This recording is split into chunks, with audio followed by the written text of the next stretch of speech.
Hi everyone. So today's lesson is about Moses, when Moses was a baby.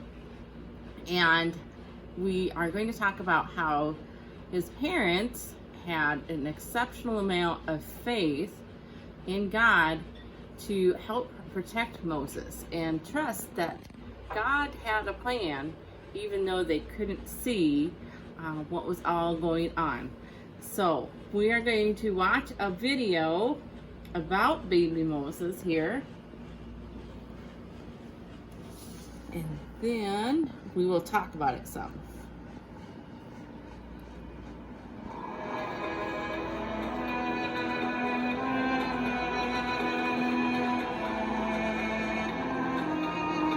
It may not have looked like a promising future after Joseph was rejected by his own brothers and sold into slavery. But God had a plan that included mercy and a mighty deliverance. He raised Joseph out of slavery and into a powerful position over all of Egypt, and revealed to him things that no one else knew. When famine came, Joseph was prepared, and many lives were saved, including the brothers who had once despised him. With open arms, Joseph received his father Jacob, his brothers, and all their families. They lived happily together in Egypt, enjoying the blessings of God's great deliverance.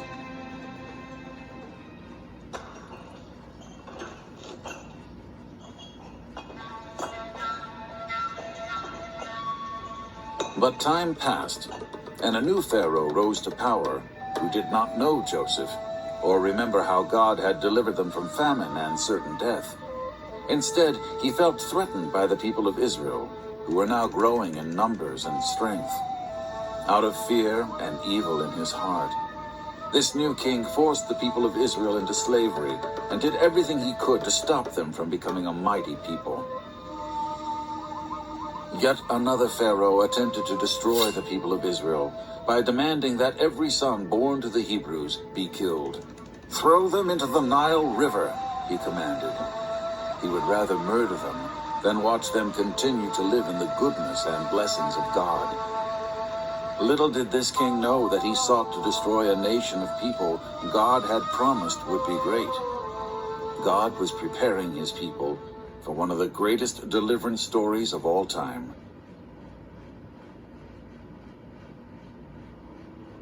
During the time of Pharaoh's evil order, a Hebrew woman gave birth to a baby boy. She named him Moses. Seeing that he was no ordinary child, and his life was already marked with God's favor and mercy, Moses' mother hid him from Pharaoh's men as long as she could. When she could no longer keep him hidden, she devised a hopeful plan. She built a strong basket and coated it with tar and pitch so that it would float like a tiny little boat. She then placed baby Moses inside, took him down to the Nile River, and hid him in the tall grass along the water's edge. As she watched him drift down the river toward an unknown future, tears filled her eyes. She was sad to let him go, but her hope was in God. Moses' sister Miriam ran along the riverbank, watching the basket as it swiftly drifted downstream. She anxiously looked ahead, hoping for a miracle to save her little brother's life. The basket soon broke away from the bulrushes and plants, and came into view of an Egyptian princess and her maidens who were bathing in the river. When the princess noticed the curious basket floating in the water, she sent one of her maidens to fetch it. What a surprise to see such a beautiful child looking up at her. His cries melted her heart.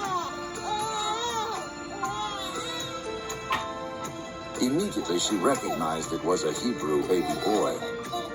"I will raise him as my own," she said, as she held on to the child protectively. So Moses began a life of privilege and pleasure among the royals in Egypt. But one day he would give it all up to gain a treasure that only God could give.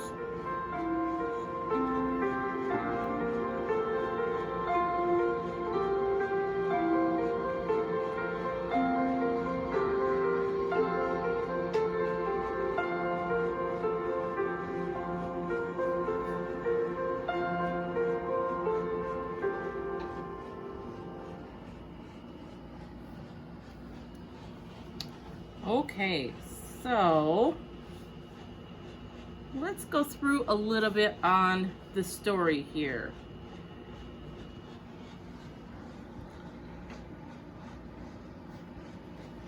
So if we remember,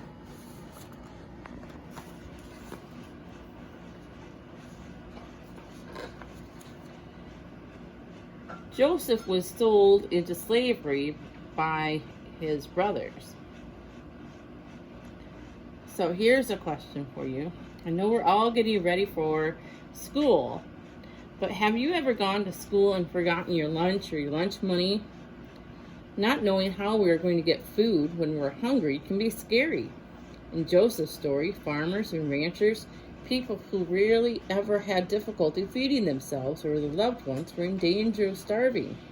Because God warned Joseph of the coming famine, Joseph planned ahead, ensuring that the people of Egypt and surrounding areas, including Joseph's family in Canaan, would have enough food to get them through the bad years of crops.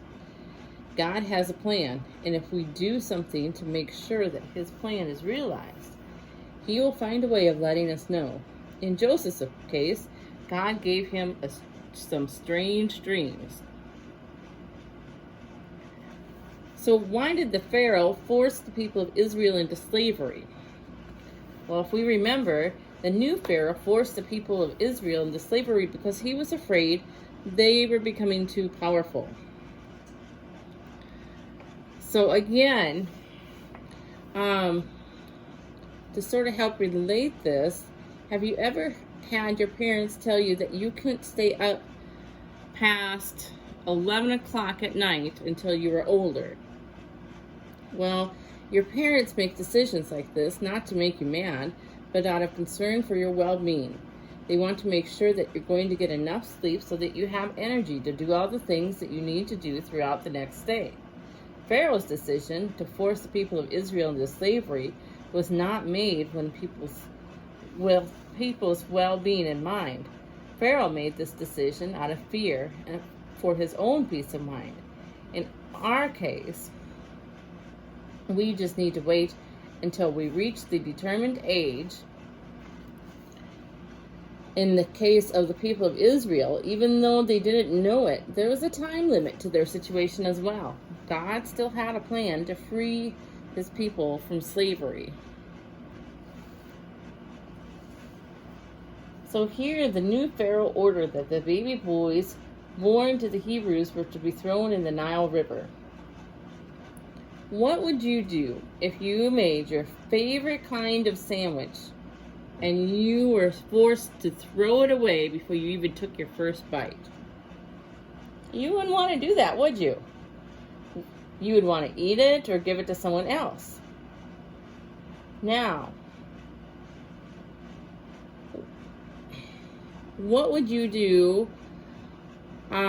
when someone told you that you had to do that instead of just doing it on your own? You'd probably feel very angry or sad. Okay, the people of Israel were in much of the same situation. Their babies were being taken away and killed. God saw their pain, and his plan to save them was about to launch in action. Now, Moses' mother hid her baby for as long as she could. Okay?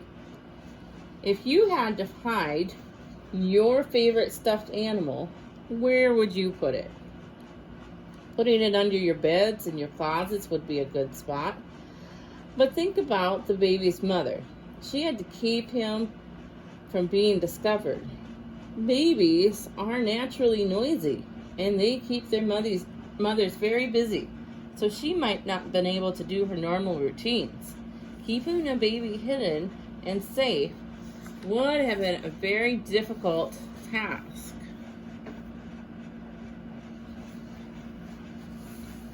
Okay, so remember, the mother put the baby in the basket that she had specially prepared, and she had lined with tar so that it would float. It would be like a little boat. Okay, and she put the baby in the Nile River. Okay, so let's imagine that your dog just had puppies, but you can't keep them. Would you be comfortable giving them away to strangers? It's difficult to let things that we love go, especially when we don't know how it's going to turn out. The baby's mother had two choices: trust God to take care of her baby, or hold on to him herself and potentially face the consequences of being caught with the baby and breaking the law. Could God have made his plan work if his mother chose to keep the baby? Absolutely. We can never make a decision that will remove us from God's grace and love. If she had done that, the story in the Bible would read differently. But it would end the same way, because God's plans will always work out the way he wants. While the story doesn't give us information, the mother must have felt very led to carry out the plan of making the basket and putting it in the river. How difficult it must have been for his mother to carry out this decision, no matter how hard it was. When we know it's the right thing to do, we just have to let go and let God take care of everything. So do you guys remember Moses' sister's name? His sister's name was Miriam. So, here's another question for you children. Would you be allowed to walk alone to your best friend's house if you had to cross a busy street? Crossing busy streets can be very dangerous, so our parents probably would not want us to go alone. Miriam was a protective big sister, and she wanted to make sure that her baby brother was safe and that someone found him. Letting a baby float down a river alone is dangerous, but letting a baby float down the Nile could have been deadly. The Nile River is filled with all kinds of dangerous things, such as crocodiles, hippopotamuses, and snakes. She was going to follow her brother's basket until she knew he was safe. Okay. Why did the princess decide to name the baby Moses? Does anyone remember? Remember, the name Moses means that she drew him out of the water. That is why she named him Moses. It's because she pulled him out of the river. Okay. So, that was our story today. I am going to include with the video a craft here. Here's our baby Moses and here's our basket. Okay, color them, and like I have here. Okay, colored the basket, and then here's baby Moses, and I just stuck a popsicle stick to the back of Moses, and then you're just going to cut a little slit in the center of that basket, so then you can put Moses in his basket there, and then he can bob down the river. Okay, now that is all I have for you guys today. I want you guys to remember that even in the midst of turmoil, even in the midst of chaos and all of the stressors of the world, God still has a plan, and there's still hope with God. Okay? Take care, and talk to you soon. Bye-bye.